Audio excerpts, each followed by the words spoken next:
critters that were captured by NASA on that mission, the STS-75, in 1996.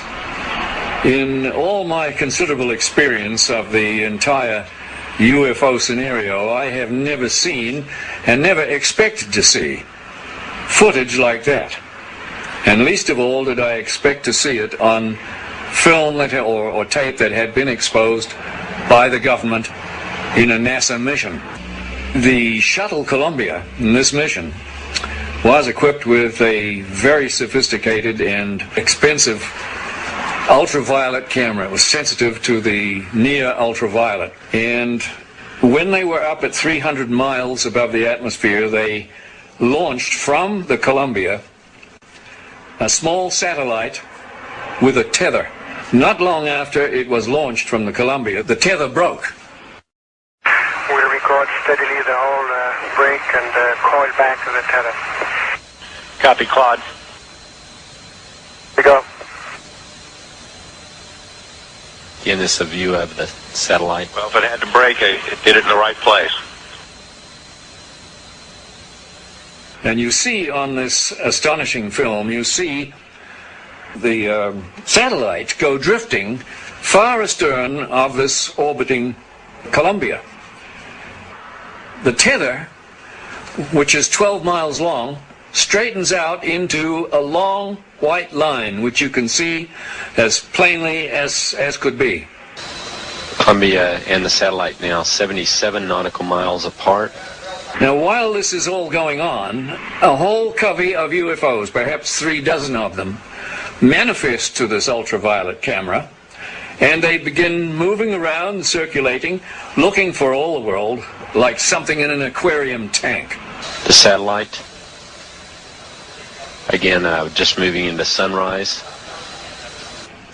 Now, Houston, of course, down on the ground, is getting this feed from the Columbia, and they ask the astronauts in the shuttle, what can they see? What is it they can see? Guys getting the image? Franklin, we see a long line, a couple of star-like things, and a lot of things swimming in the foreground. Can you describe what you're seeing? Well, the long line is a tether, and there's a little bit of debris that kind of flies with us. It is like a brilliant white bar. It looks like a neon sign, and it's 12 miles long. Now, what this does is give you a sort of cosmic ruler by which you can get an idea and an estimate of the diameter of the UFOs that are flitting around down there. Now, when you see them go behind the tether, that means that you can use that tether like a ruler to measure their diameter. And those things that are down there going behind the tether are between 2 and 3 nautical miles in diameter. One of the things you see over and over again is you see UFOs materialize into the ultraviolet while you watch. You see them come from out of nowhere to the point where they are returning a response to the camera. You also see them dematerialize while you have them under observation. There's 2 of the central things that have gone on with UFOs since day one: materialization and dematerialization. It's going on in this film, 300 miles above the Earth, photographed by your government with your astronauts superintending the whole thing.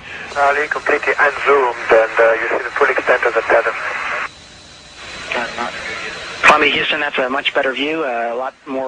But I realized at this point that it's very secret, that it was kept secret, because I asked him, what are you going to do with this piece of information? And he said, we always airbrush these out before we sell them to the public. So they're pesky little creatures appearing on this photograph they want to get rid of. This is a fact of the matter. We were really not sure after John flew whether or not there were critters, living critters, out there somewhere.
as it passes over the Pacific Ocean.